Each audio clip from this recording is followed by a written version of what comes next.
Hello दोस्तों, स्वागत है आप सभी का आपके अपने यूट्यूब चैनल शेयर वाला पे। तो आज हम बात करने वाले हैं इंट्राडे स्ट्रैटेजी नंबर 2 के बारे में। ये एक ऐसी स्ट्रैटेजी है जो मैं पर्सनली काफ़ी टाइम से यूज़ कर रहा हूँ। शुरुआती दिनों से जब मैंने अपनी ट्रेडिंग स्टार्ट की थी, ट्रेडिंग करियर को स्टार्ट किया था, तब से लेकर आज तक मैं इस पर्टिकुलर स्ट्रैटेजी को यूज़ कर रहा हूँ। बहुत सिंपल स्ट्रैटेजी है और ये स्ट्रैटेजी कभी फेल नहीं होती। This strategy never fails. ये चीज़ आपको कभी नेगेटिव रिजल्ट नहीं देगी। चाहे तो आप आजमा के देख सकते हैं। ज़रूरी नहीं है कि आपको अपना पैसा ही लगा के ट्रेड करना है। फर्स्ट 1 वीक इस पर्टिकुलर स्ट्रैटेजी को ऑन पेपर ट्राई कीजिए, पेपर ट्रेडिंग करके ट्राई कीजिए।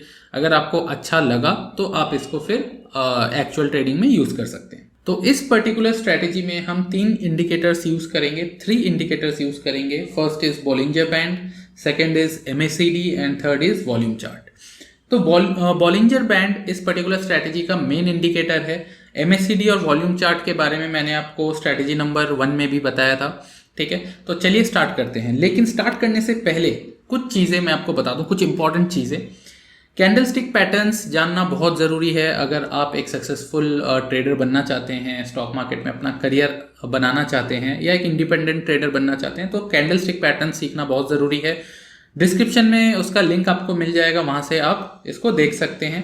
बहुत इजीली, बहुत ब्रीफली मैंने कैंडलस्टिक पैटर्न्स को उसमें एक्सप्लेन किया है। जो जो इंपॉर्टेंट कैंडलस्टिक पैटर्न्स हैं वो सारे उसमें अच्छे से एक्सप्लेन्ड है।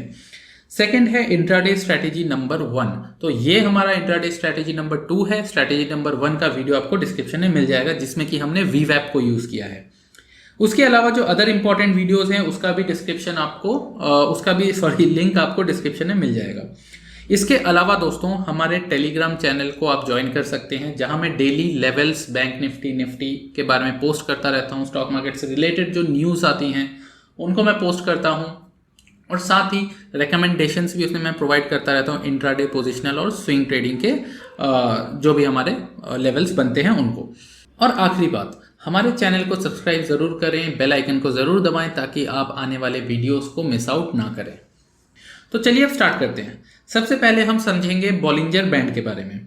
Bollinger bands were developed and copyrighted by famous technical trader John Bollinger, designed to discover opportunities that give investors a higher probability of properly identifying when an object is oversold or overbought. तो Bollinger bands जो indicator है, इसको John Bollinger, जो कि एक famous technical trader है, उन्होंने invent किया था। और ये हमें बताता है कि कब कौन सा स्टॉक ओवरबॉट लेवल पे है या ओवरसोल्ड लेवल पे है। ठीक है, और ये मेन चीज होता है, जब कोई स्टॉक ओवरबॉट हो जाता है तो उसके बाद उसमें सेलिंग प्रेशर आता है और वो स्टॉक नीचे आता है, और जब वो ओवरसोल्ड हो जाता है तब उसमें बाइंग स्टार्ट होता है और वो फिर ऊपर जाता है। अगर आपको ये दोनों लेवल्स के बारे में पता हो तो आपको एंट्री और एग्जिट का भी पता चल जाएगा। ठीक है, आइए देखते हैं कैसे इसको यूज करते हैं। लेकिन उससे पहले कुछ और चीजें मैं बता देता हूं, वो है MACD, क्योंकि बॉलिंजर बैंड के साथ हम MACD को यूज करने वाले हैं। MACD के बारे में मैंने हमारे स्ट्रैटेजी नंबर 1 में भी मैंने बताया था। MACD क्या होता है? एक लाइन होता है, इसका मैं बता देता हूँ। एक होगा आपका ऐसे रेड लाइन और एक होगा आपका ऐसे ब्लैक लाइन। ठीक है, जो रेड लाइन होता है इसको हम बोलते हैं सिग्नल लाइन, और जो ब्लैक लाइन होता है इसको हम बोलते हैं MACD लाइन। जब MACD लाइन सिग्नल लाइन को क्रॉस करेगा, ठीक है, एक पर्टिकुलर एंगल से क्रॉस करेगा, तो हम उसमें बाय करेंगे यहां पे। ठीक है, तो यहां पे हम बाय करेंगे। और जब ये MACD लाइन सिग्नल लाइन को ऊपर से नीचे की तरफ कट करेगा, ठीक है, इसको एक्सटेंड कर लेते हैं। हाँ, ऊपर से नीचे की तरफ जब ये इसको कट करेगा इस तरीके से, तो इस पॉइंट पे हम सेल करेंगे। ठीक है, बड़ी सिंपल सी चीज है। अभी हम चार्ट में भी समझेंगे प्रैक्टिकली इसको कैसे अप्लाई किया जाता है। थर्ड इंडिकेटर है वॉल्यूम चार्ट। तो वॉल्यूम चार्ट भी मैंने लास्ट स्ट्रैटेजी में बताया था आप लोगों को। तो वॉल्यूम चार्ट आप इंडिकेटर से अप्लाई करेंगे तो आपको कुछ इस तरीके के इसमें बार ग्राफ्स देखने को मिलेंगे। ठीक है, कुछ बार ग्राफ्स इसमें रेड कलर के होंगे, कुछ ग्रीन कलर के होंगे, जो हमें ये बताता है कि इस पर्टिकुलर स्टॉक में वॉल्यूम कितना है। ठीक है, बाइंग वॉल्यूम कितना है, सेलिंग वॉल्यूम कितना है, या वॉल्यूम नहीं है। ठीक है, तो हम कोशिश करते हैं उन्हीं स्टॉक को परचेज करना या सेल करना जिनमें वॉल्यूम ज़्यादा हो, चाहे रेड हो चाहे ग्रीन हो। ठीक है, बट ये जो बार्स हैं ये बड़े होने चाहिए, लंबे होने चाहिए। ठीक है, ऐसा नहीं कि बार्स इतने छोटे छोटे ऐसे बन रहे हैं ठीक है, अगर ऐसे बार्स बन रहे हैं तो इसका मतलब इसमें वॉल्यूम नहीं है। बट अगर बार्स इस तरीके से बन गया, ठीक है, तो दैट मीन्स कि यहाँ पे अगर ये ग्रीन बार है तो दैट मीन्स कि यहाँ पे बायर्स एक्टिव हो गए हैं, बहुत ज़्यादा बाइंग हुई है। अगर यहाँ पे मान लो फिर ऐसे ऐसे चलता रहा, फिर उसके बाद यहाँ पे रेड आ गया, तो दैट मीन्स कि यहाँ पे बहुत ज़्यादा सेलिंग हुई है। ठीक है, या फिर कॉन्स्टेंटली इस तरीके से बड़े बड़े बार्स बनते चले जा रहे हैं, तो दैट मीन्स कि इसमें वॉल्यूम बहुत ज़्यादा है। ठीक है, मान लो ये ग्रीन हो रहा है, ये भी ग्रीन है, ये भी ग्रीन है, ये ग्रीन है, ये ग्रीन है, फिर यहाँ पे रेड बन गया, ठीक है, फिर यहाँ पे ग्रीन आ गया, तो दैट मीन्स कि इसमें बाइंग बहुत ज़्यादा चल रहा है। ऑल्दो यहाँ पे सेलिंग आई है, सेलिंग आ सकती है क्योंकि प्रॉफिट बुकिंग होता है। जब भी कोई शेयर का प्राइस ऊपर जाता है तो कुछ लोग उसको सेल भी करेंगे, प्रॉफिट बुक करेंगे अपना, तो तब रेड बार भी बन जाता है। बट अगर ज़्यादातर बार ग्रीन है तो दैट मीन्स कि उस पर्टिकुलर स्टॉक में सेलिंग हो रहा है। ये हम देखेंगे अभी चार्ट पे। तो ये मैंने आपके सामने ग्लेनमार्क का चार्ट ओपन किया है और इसको 5 मिनट्स पे मैंने रखा है। चार्ट को आप देख सकते हैं, यहाँ से मैंने इसको 5 मिनट्स पे रखा है। इसके बाद आपको क्या करना है, स्टडीज़ पे जाना है। स्टडीज़ पे जाके आपको यहाँ पे क्लिक करना है और यहाँ पे आपको डालना है बॉलिंजर बैंड। जैसे आप बॉलिन भी डालेंगे, थोड़ा बहुत जो लेटर्स हैं वो डालेंगे तो आपके पास आ जाएगा। या देखिए बॉलिंजर बैंड्स, तो इस पर हमको क्लिक करना है। क्लिक करने के बाद आपको कुछ और ज़्यादा छेड़ना नहीं है। मैं जनरली क्या करता हूँ, जो चैनल फिल है, इस चैनल फिल को यहाँ पे आप देख सकते हैं चैनल फिल, तो इस चैनल फिल को मैं अनटिक कर देता हूँ। तो इससे क्या होता है कि ये क्लियर हो जाता है, अदरवाइज यहाँ पे ये ग्रे शेडो आपको देखने को मिलेगा। मैं जनरली इसको प्रेफर नहीं करता, तो मैं इसको क्लियर कर लेता हूँ और इसको डन कर देता हूँ। तो यहाँ पे हमारा बॉलिंजर बैंड अप्लाई हो चुका है। 2 और इंडिकेटर्स हम इसमें अप्लाई करेंगे, वो है हमारा MACD और वॉल्यूम चार्ट। तो MACD हम यहाँ पे टाइप कर देते हैं, MACD, ये देखिए MACD आ गया है। ठीक है, इसको हम जो भी है वो डिफ़ॉल्ट रहने देंगे और डन कर देंगे। एंड लास्टली हम इसमें डालेंगे वॉल्यूम चार्ट। ठीक है, तो जैसे मैं यहाँ पे वॉल्यूम लिखूंगा तो आप देखेंगे इधर आ गया है वॉल्यूम चार्ट, ये ऊपर। ठीक है, इस पर आपको क्लिक कर देना है और सब कुछ आपको डिफ़ॉल्ट ही रखना है और ये डन। तो हमने तीनों इंडिकेटर्स अब अप्लाई कर दिया है अपने चार्ट पे। अब हम क्या करेंगे, हमें टाइम फ्रेम 5 की जगह 15 सेलेक्ट करना है। ठीक है, जब भी हम स्टॉक्स में इंट्राडे में हम इन्वेस्ट करते हैं, इंट्राडे में हम ट्रेड करते हैं, तो हम कोशिश करते हैं कि हम एटलीस्ट 15 मिनट्स का टाइम फ्रेम लेके चलें।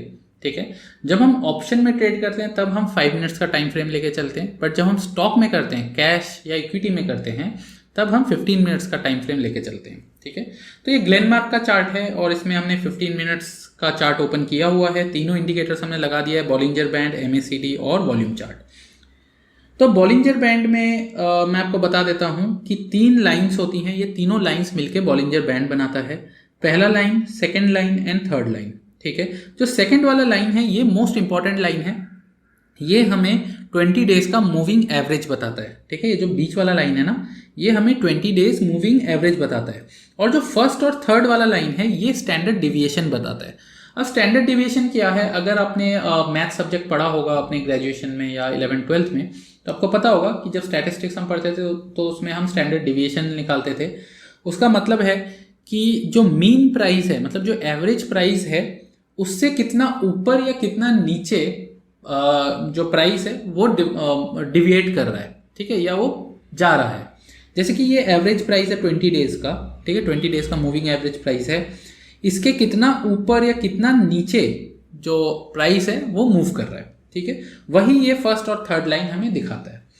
खास बात यह है कि बॉलिंजर बैंड के अंदर जब भी कोई स्टॉक आप देखेंगे ऊपर वाले लाइन को टच कर रहा है, मतलब फर्स्ट वाले लाइन को टच कर रहा है, तो वहां से वो नीचे जाता है टच करके। और जब नीचे वाला लाइन टच करता है, मतलब जो थर्ड वाला लाइन है उसको टच करता है, फिर वहां से ऊपर जाता है। ठीक है, और अगर कभी स्टॉक बॉलिंजर बैंड के बाहर जाने की कोशिश करता है तो बॉलिंजर बैंड उसे अपनी तरफ खींच लेता है। ठीक है, बॉलिंजर बैंड के बाहर इस तरीके से वो कभी नहीं निकल पाएगा। ठीक है, वो हमेशा बॉलिंजर बैंड के अंदर ही मूव करेगा। ठीक है, जब नीचे वाले लाइन को टच करेगा तो ध्यान रखना वहां से प्राइस फिर ऊपर जाएगा, और जब ऊपर टच करेगा तो वहां से नीचे आएगा। ठीक है, तो ये खास बात है बॉलिंजर बैंड का। थ्रू आउट द चार्ट अगर आप देखेंगे, चार्ट को स्क्रॉल करके, तो आप हमेशा ही ये पाएंगे कि जो कैंडलस्टिक्स हैं वो हमेशा बॉलिंजर बैंड के अंदर ही बन रहे हैं। ठीक है, जब जब बाहर जाने की कोशिश करेगा बॉलिंजर बैंड उसको अपनी तरफ अंदर खींच लेगा। ठीक है, अब इसको यूज कैसे करना है, सिंपल है। जो बीच वाला लाइन है वो मोस्ट इंपॉर्टेंट है और हमें उस पर ध्यान देना है। जब हम किसी भी स्टॉक को बाय करने का सोचेंगे, ठीक है, तो हम कैसे बाय करेंगे, तो बॉलिंजर बैंड को यूज़ करके किसी भी स्टॉक में या किसी भी ट्रेड में एंटर होने के दो इंपॉर्टेंट पॉइंट्स है जो आपको ध्यान रखना है। पहला है कि बॉलिंजर बैंड आपका स्क्वीज होना चाहिए, ठीक है, ब्रॉड नहीं होना चाहिए। जैसे देखिए यहाँ पे बॉलिंजर बैंड स्क्वीज हो रहा है, ठीक है, यहाँ से ये ब्रॉड था, ये इतना चौड़ा था, ठीक है, इतना, और यहाँ पे आके ये स्क्वीज हो गया है, ठीक है, तो इसको हम बॉलिंजर बैंड स्क्वीज बोलते हैं, ठीक है, मतलब जो उसकी चौड़ाई है वो कम हो गई है, नैरो हो गया है। अब इस नैरो चैनल में आप देखेंगे कि जो स्टॉक का प्राइस है वो नीचे है, बीच वाले लाइन से, जो सेकंड वाला लाइन है इससे नीचे है, ठीक है, यहाँ पे। अब आपको वेट करना है कि कब ये बीच वाले लाइन को क्रॉस करे। अब आप देखेंगे कि यहाँ पे ये कैंडल्स बन रहे हैं लेकिन क्रॉस नहीं कर रहा है। अब इस पर्टिकुलर कैंडल पे इसने क्रॉस करने की कोशिश की बट वापस से नीचे आ गया, ठीक है, अब ऊपर एक विक बन गया ऐसे। उसके बाद इस वाले कैंडल में भी ये क्रॉस नहीं कर पाया, लेकिन उसके बाद वाला ये वाला कैंडल आप देखेंगे तो यहाँ पे इसने बॉलिंजर बैंड को क्रॉस कर दिया है, ठीक है, तो ये हमारा हो गया फर्स्ट कैंडल। अब इसके बाद हम वेट करेंगे सेकंड कैंडल का। सेकंड कैंडल हमेशा हमारा कॉन्फर्मेशन कैंडल होता है और उसका हमको वेट करना है। सेकंड कैंडल अगर आप देखेंगे कि सेकंड कैंडल ओपन तो हुआ फर्स्ट कैंडल के क्लोजिंग के अराउंड, लेकिन वो नीचे आ गया है, ठीक है, तो यहाँ पे भी हम एंट्री नहीं लेंगे। अब अगेन नेक्स्ट वाले कैंडल का वेट करो, तो नेक्स्ट वाले कैंडल में आप देखेंगे अगेन ये बॉलिंजर बैंड के सेकंड वाले लाइन को क्रॉस कर रहा है और ऊपर क्लोजिंग दिया इसने यहाँ पे, ठीक है। उसके बाद हम ये फर्स्ट हो गया अब हमारा, अब सेकंड कैंडल बनने देंगे। सेकंड कैंडल आप देखेंगे तो अगेन जो फर्स्ट वाला कैंडल है उसके क्लोजिंग के ऊपर वो ओपन हो रहा है या क्लोजिंग के आसपास ओपन हो रहा है ना। इसको मैं आपको जूम करके एक बार दिखा देता हूँ। पहला सिग्नल हमको मिला यहाँ पे, ठीक है, इसने बॉलिंजर बैंड को क्रॉस किया, लेकिन उसके बाद जो सेकंड वाला कैंडल है वो हमारा रेड बन गया और नीचे की तरफ आ गया, तो हम एंट्री नहीं ले पाए। उसके बाद वाला कैंडल अगेन बॉलिंजर बैंड के ऊपर चला गया, ये हमारा फर्स्ट कैंडल हो गया। अब हम सेकंड कैंडल का वेट करेंगे और सेकंड कैंडल आप देखेंगे नियर बाय ओपन हो रहा है फर्स्ट कैंडल के क्लोजिंग के। तो क्लोज कहाँ हुआ था फर्स्ट कैंडल क्लोज यहाँ पे हो रहा है, ठीक है, तो यहाँ पे हो रहा है। अब इसी के आसपास सेकंड वाला कैंडल ओपन होना चाहिए, तो ये हमारा सेकंड वाला कैंडल है। ये आप देखेंगे कि जो फर्स्ट वाला कैंडल है उसके क्लोजिंग के अराउंड ही ये ओपन हो रहा है और उसके बाद ये ऊपर मूव किया, ठीक है। तो जैसे इसने ऊपर मूव किया आप इसी पर्टिकुलर कैंडल में एंट्री ले सकते हैं, ठीक है, कहीं पे भी ले सकते हैं। मान लीजिए यहाँ पे आपने ले लिया या इसके क्लोजिंग पे आपने ले लिया। क्लोजिंग पे इसलिए नहीं बोलता हूँ कि कितनी बार क्या होता है कि ये कैंडल बहुत बड़ा हो जाता है और यहीं पे सारा मूवमेंट निकल जाता है, तो इसलिए जैसे ये ऊपर की तरफ मूव करेगा आप इसमें एंट्री ले सकते हैं। अब अगर आपने इसमें एंट्री लिया होता, सपोज इस प्राइस पे आपने इसमें एंट्री लिया होता और आपको स्टॉप लॉस कहाँ रखना है, स्टॉप लॉस रखना है आपको फर्स्ट वाले कैंडल के बॉटम पे, ठीक है, ये आपका हो जाएगा स्टॉप लॉस। और उसके बाद देखिए, उसके बाद कैंडल सीधा ऊपर की तरफ आपको मूव करता हुआ नजर आएगा, ठीक है, यहाँ तक ये ऊपर मूव किया। उसके बाद थोड़े बहुत यहाँ पे आपको नेगेटिव कैंडल्स दिखे, बट उसके बाद वापस से ये ऊपर गया क्योंकि नेगेटिव कैंडल्स उतने स्ट्रॉन्ग कैंडल्स नहीं थे, ठीक है। अब बात आती है कि एग्जिट कहाँ करना है, ठीक है, प्राइस कितना ऊपर जाएगा, ये कैसे प्रेडिक्ट किया जाए। देखिए, सबसे पहला तो होता है कि अगर आप सेफ प्लेयर हैं तो थोड़ा बहुत प्रॉफिट लेके आप निकल लीजिए स्टॉक में से। दूसरा होता है कि आप अपना स्टॉप लॉस ट्रेल करते जाइए। जैसे ही प्राइस यहाँ पे पहुंचा आप अपना स्टॉप लॉस शिफ्ट कर लीजिए यहाँ पे, ठीक है। फिर प्राइस थोड़ा ऊपर जाएगा, मान लो यहाँ पे पहुंचा तो स्टॉप लॉस आप लगा लीजिए यहाँ पे, ठीक है। तो इस तरीके से आप अपना स्टॉप लॉस ट्रेल करते जा सकते हैं। सेकेंड चीज होता है कि अगर आप इसको कॉन्स्टेंटली फॉलो कर रहे हैं तो यहाँ पे एक आपको नेगेटिव कैंडल देखने को मिला है, ये एक दोजी कैंडल बन रहा है। तो अप ट्रेंड में अगर दोजी कैंडल बन रहा है तो वहां आपको अलर्ट हो जाना है। ये मैंने आपको कैंडल स्टिक पैटर्न के वीडियो में बताया था, लिंक डिस्क्रिप्शन में आप देख सकते हैं। यहाँ पे आपको अलर्ट हो जाना है और अपना जो स्टॉप लॉस है उसको ट्रेल कर देना है और ट्रेल करके आप यहाँ पे लगा सकते हैं स्टॉप लॉस, ठीक है। देन सेकेंड उसके बाद जो कैंडल बना वो आपको एक ड्रैगन फ्लाई दोजी का पैटर्न आपको देखने को मिल रहा है, ठीक है। तो यहाँ पे भी आपको अलर्ट हो जाना है कि अगेन प्राइस यहाँ से नीचे जा सकता है, ठीक है। आपको अपना स्टॉप लॉस यहीं पे मेंटेन रखना है। लेकिन यहाँ पे आप देखेंगे कि ये कैंडल बनने के बावजूद भी प्राइस ऊपर चला गया, तो इसमें कोई ताजुब होने वाली बात नहीं है। कैंडल स्टिक्स पैटर्न हमको अलर्ट करती है, हमको बताती है कि यहाँ से रिवर्स हो सकता है, बट हो सकता है, जरूरी नहीं कि हमेशा ही हमको रिवर्सल देखने को मिले। हो सकता है कि यहाँ पे बायर्स और ज्यादा आ गए और प्राइस और ऊपर लेके चले गए, ठीक है। तो प्राइस यहाँ पे चला गया, ठीक है। अब जब प्राइस यहाँ पे पहुंच गया तो आप अपना जो स्टॉप लॉस है वो शिफ्ट करके यहाँ पे ले आइए, ठीक है। उसके बाद यहाँ पे एक कैंडल बन गया रेड, ठीक है। आपको अगेन अलर्ट हो जाना है। फिर उसके बाद आपको सेकंड कैंडल पे फोकस रखना है, सेकंड कैंडल अगेन ग्रीन बन गया, ठीक है, वेरी गुड। उसके बाद आप देखेंगे फिर से एक रेड कैंडल बन रहा है, ठीक है। और साथ ही साथ एक चीज आपको और ध्यान रखना है कि ये जो बॉलिंजर बैंड है ये अब स्क्वीज नहीं रहा है, ये अब ब्रॉड होता जा रहा है। तो दैट मीन्स कि जब ये ब्रॉड होता जाएगा और जो कैंडल स्टिक्स है वो अपर वाले जो लाइन है उसको टच करता जाएगा तो कभी भी वहां से नीचे आ सकता है।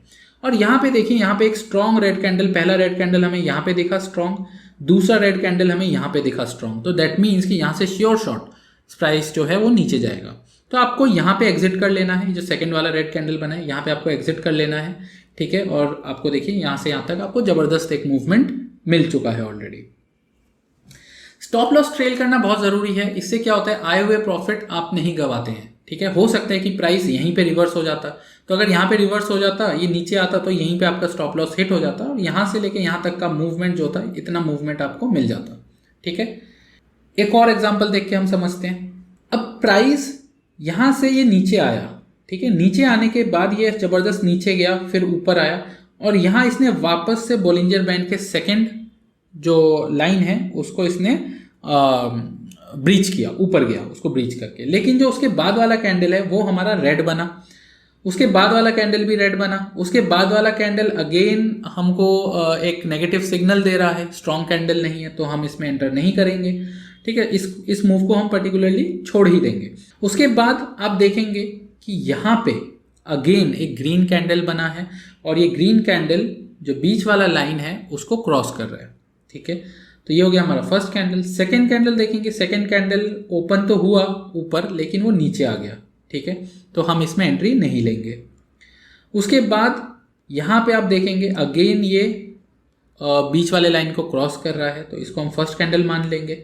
और सेकंड कैंडल यहाँ पे ओपन हो रहा है और ऊपर की तरफ जा रहा है, ठीक है। तो जब ये ऊपर की तरफ जाएगा तो समवेयर अराउंड हियर हम इसमें एंट्री ले लेंगे, ठीक है। यहाँ पे एंट्री लेने के बाद और स्टॉप लॉस हमें कहाँ लगाना है, स्टॉप लॉस हमें यहाँ पे लगाना है, पिछले कैंडल का लोअर, तो पिछले कैंडल का लो है वहाँ पे हमको स्टॉप लॉस लगाना है, ये होगा हमारा SL, ठीक है, ओके। इसके बाद प्राइस ऊपर गया, यहाँ पे यहाँ तक प्राइस गया। अब आप देखेंगे कि ये बॉलिंजर बैंड का जो अपर वाला लाइन है उसके काफ़ी ऊपर चला गया है, ठीक है। जब ये बॉलिंजर बैंड के काफ़ी ऊपर चला जाए कैंडल स्टिक तो आपको वहाँ पे एग्जिट करना है, ठीक है, क्योंकि बॉलिंजर बैंड कभी भी प्राइस को बहुत ऊपर नहीं जाने देगा। जैसे ये इतने ऊपर गया वहां से देखिए बॉलिंजर बैंड ने उसको अपनी तरफ अंदर की तरफ खींच लिया, ठीक है। तो जैसे ही आपको प्राइस बॉलिंजर बैंड को क्रॉस करके ऊपर वाली लाइन को क्रॉस करके ऊपर जाता हुआ दिखेगा काफी ऊपर, तो आपको यहाँ पे एग्जिट कर लेना है। तो चलिए एक और एग्जाम्पल देखते हैं। मैं ज़्यादा एग्जाम्पल्स इसलिए इसमें दे रहा हूँ क्योंकि ज़रूरी नहीं है कि हमेशा जब भी कैंडल स्टिक बीच वाले लाइन को क्रॉस करे तो आपको बाइंग अपॉर्चुनिटी मिलेगा, ऐसा नहीं, आपको समझना पड़ेगा। देखिए अब यहाँ पे प्राइस नीचे आया और उसके बाद इसने यहाँ पे एक जबरदस्त ग्रीन कैंडल बना के बीच वाले लाइन को क्रॉस कर रहा है, ठीक है, और यहाँ पे क्रॉस कर रहा है, इतना ऊपर जाके यहाँ पे क्लोज हुआ। सेकंड वाले कैंडल का वेट करोगे तो यहाँ पे एक दोजी कैंडल बना है, ठीक है। अगेन ये दोजी कैंडल अगर यहाँ पे दिखा रहा है तो दैट मीन्स हमें वेट करना है, हमें एंटर नहीं करना है, ठीक है। और उसके बाद देखिए प्राइस यहाँ पे सस्टेन नहीं कर पाया और कंटिन्यूसली प्राइस नीचे जाता चला गया। अब क्या हम इसमें एंट्री कर सकते थे, क्या हम इसमें एंट्री लेते? नहीं लेते। क्यों नहीं लेते? हमको कैसे पता चलेगा कि प्राइस नीचे जाने वाला है? देखिए पहली चीज, यहाँ पे बॉलिंजर बैंड स्क्वीज नहीं है, ठीक है, बॉलिंजर बैंड यहाँ पे स्क्वीज नहीं है, ठीक है। तो हमें यहाँ पे बाइंग नहीं करनी है। हमें बाइंग कहाँ करनी है? जहाँ बॉलिंजर बैंड स्क्वीज हो रहा हो। यहाँ पे बॉलिंजर बैंड स्क्वीज हो रहा है लेकिन यहाँ पे हमें बाइंग अपॉर्चुनिटी नहीं दिख रही है, ठीक है। यहाँ पे कहीं पे वो बीच वाले लाइन को क्रॉस करके ऊपर नहीं जा रहा है, ये ऑलरेडी बीच वाले लाइन के ऊपर है, ठीक है। हाँ, यहाँ पे आपको सेलिंग अपॉर्चुनिटी जरूर मिल सकती है, वो मैं आपको आगे बताऊंगा सेलिंग में, अभी हम बाइंग की बात कर रहे हैं। पहली चीज तो ये हो गई कि बॉलिंजर बैंड यहाँ पे ब्रॉड है, स्क्वीज नहीं है, तो हम यहाँ पे एंट्री नहीं लेंगे। दूसरी चीज MACD, मैंने आपको बताया था कि हम 2 इंडिकेटर्स और यूज करेंगे बॉलिंजर बैंड के साथ।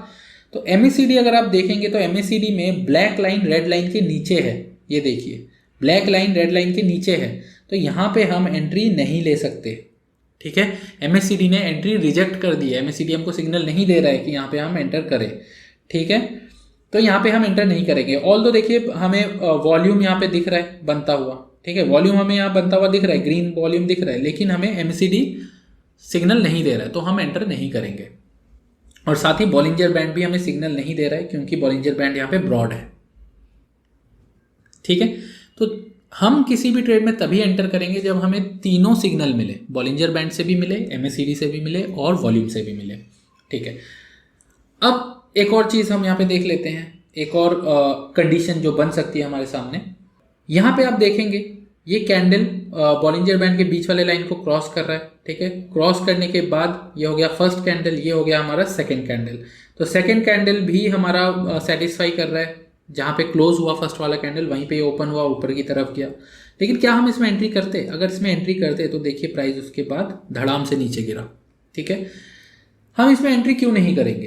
पहली चीज़, एमएसीडी हमें सिग्नल नहीं दे रहा है, वॉल्यूम हमें दे रहा है लेकिन एमएसीडी हमें सिग्नल नहीं दे रहा है। एमएसीडी का जो ब्लैक वाला लाइन है वो रेड वाले लाइन के नीचे है, एमएसीडी लाइन सिग्नल लाइन के नीचे है। ठीक है, तो हम इसमें एंट्री नहीं करेंगे। जो ये ब्लैक वाला लाइन होता है ये है एमएसीडी लाइन होता है और रेड वाला लाइन हमारा सिग्नल लाइन होता है। ठीक है, हम एंटर तभी करते हैं जब एमएसीडी लाइन मतलब ब्लैक लाइन रेड लाइन को कट करके ऊपर जाए। ठीक है, तो हम यहाँ पे एंट्री नहीं करेंगे, सीधा सीधा एंट्री इज डिनाइड। साथ ही बॉलिंजर बैंड यहाँ पे स्क्वीज नहीं है। ठीक है, परफेक्ट स्क्वीज्ड नहीं है, यहाँ पे स्क्वीज्ड था लेकिन यहाँ पे देखिए ब्रॉड हो रहा है। ठीक है, तो यहाँ पे वैसे भी हम एंट्री नहीं लेंगे चाहे बॉलिंजर बैंड में ये क्रॉस क्यों ना करे। ठीक है, बॉलिंजर बैंड में दो कंडीशंस ही आपको फॉलो करने हैं, एक बॉलिंजर बैंड स्क्वीज्ड होना चाहिए, दूसरा बीच वाले लाइन को क्रॉस करना चाहिए। ठीक है, अब बात करते हैं सेलिंग की। ठीक है, सेलिंग में भी हम वही चीज़ देखेंगे कि बॉलिंजर बैंड स्क्वीज होना चाहिए। ठीक है, अब कहाँ स्क्वीज हो रहा है देख लेते हैं। यहाँ पे बॉलिंजर बैंड स्क्वीज्ड है, यहाँ पे ब्रॉड था, ब्रॉड होते होते यहाँ पे स्क्वीज हो गया, नैरो हो गया। अब नैरो होने के बाद आप देखेंगे कि यहाँ पे एक हमें पॉजिटिव सिग्नल मिल रहा है कि जो ग्रीन लाइन है वो बॉलिंजर बैंड को क्रॉस कर रहा है। ठीक है, तो अगर हम इसको पहला हमारा कैंडल मान लेते हैं और साथ में यहाँ पे वॉल्यूम भी हमें दिखा रहा है, लेकिन एमएसीडी यहाँ पे आप देखेंगे तो एमएसीडी क्रॉसओवर दिखा तो रहा है लेकिन एक अच्छा एंगल नहीं बन रहा है यहाँ पे। ठीक है, बहुत नैरो एंगल है। ठीक है, बहुत छोटा एंगल है यहाँ पे, आप ध्यान दीजिए इस पर्टिकुलर पॉइंट पे। ठीक है, तो हम सेकंड कैंडल का वेट करेंगे और सेकंड कैंडल सीधा सीधा यहाँ पे ओपन हो रहा है। ठीक है, सॉरी, सेकंड कैंडल हमारा यहाँ पे ओपन हो रहा है, ओपन होने के बाद ये ऊपर गया तो सही लेकिन नीचे आ गया। ठीक है, तो एमएसीडी में हमें क्लियर सिग्नल नहीं है तो इसमें हम एंटर नहीं करेंगे। एक प्रॉपर एंगल बनना चाहिए एमएसीडी में, ये भी आपको ध्यान रखना है कि अगर क्रॉसओवर हो रहा है तो ऐसे क्रॉसओवर होना चाहिए कि यहाँ पे एंगल दिखे हमें। ठीक है, अदरवाइज हमें नहीं करना है। और साथ ही इसके अलावा भी जब आप वॉल्यूम देखेंगे तो यहाँ पे वॉल्यूम तो आपको बना ग्रीन, लेकिन यहाँ पे वॉल्यूम आप देखेंगे तो रेड बन रहा है। ठीक है, तो यहाँ पे एंट्री का कोई स्कोप है ही नहीं।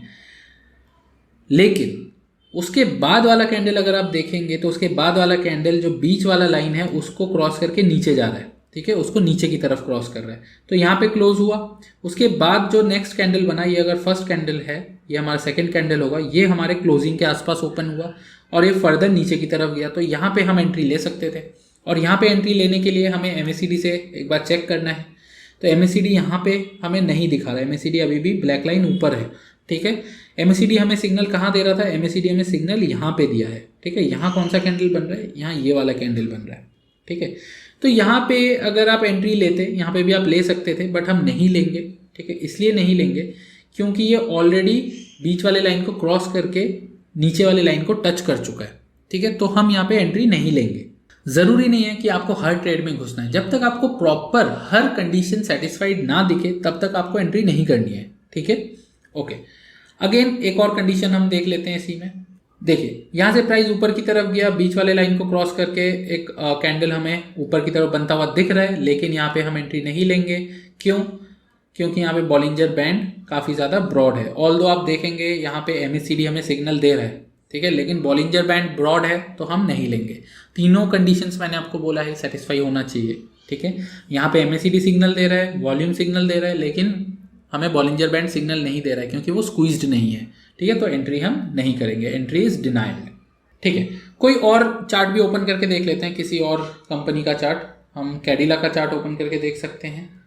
तो एक और चीज़ मैं आपको बता दूं कि बहुत बार आपको एक चीज़ देखने को मिलेगा कि ये क्रॉस होने के बाद काफ़ी बड़ा एक ही सिंगल कैंडल काफ़ी बड़ा हो जा रहा है, काफ़ी लंबा सिंगल कैंडल बन रहा है, तो वहाँ पे हम एंट्री नहीं करेंगे क्योंकि ऑलरेडी पहले कैंडल में ही इतना ज़्यादा मूवमेंट हो गया है कि उसके बाद वो आगे मूव करना डिफिकल्ट है, वो वहाँ से एक रिवर्सल दिखा सकता है, तो उसमें हम एंट्री नहीं करेंगे। ठीक है, जैसे कि इस केस में कैंडल ऑलरेडी काफ़ी बड़ा हो गया है। अगेन एक फॉल्स सिग्नल का एग्जांपल देखिए, यहाँ पे बॉलिंजर बैंड स्क्वीज हो गया है। ठीक है, बॉलिंजर बैंड स्क्वीज हो गया है, लेकिन यहाँ पे बॉलिंजर बैंड को ये लाइन क्रॉस कर रहा है, ये कैंडल स्टिक क्रॉस कर रहा है बॉलिंजर बैंड को।